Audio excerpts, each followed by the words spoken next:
نبی اکرم صلی اللہ علیہ وآلہ وسلم نے فرمایا، رزق کے بارے میں کبھی بھی یہ خیال مت کرو کہ وہ دیر سے پہنچا، کیونکہ کوئی بھی بندہ اس وقت تک نہیں مرے گا جب تک وہ اپنے رزق کا آخری لقمہ نہ کھا لے۔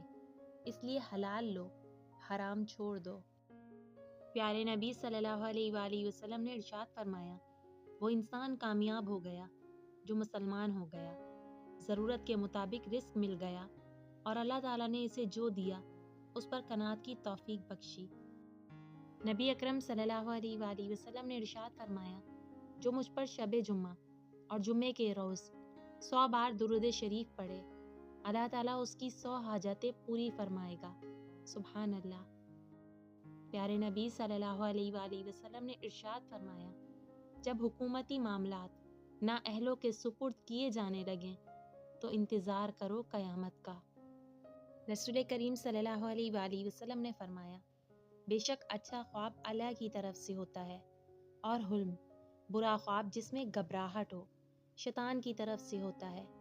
اس لیے جب تم میں سے کوئی شخص کوئی ایسا خواب دیکھے جو برا ہو تو جاگتے ہی 3 مرتبہ بائیں طرف تھتکار دے، تھو تھو کرے اور اس خواب کی برائی سے اللہ کی پناہ مانگے۔ اس طرح خواب کا اسے نقصان نہیں ہوگا انشاءاللہ۔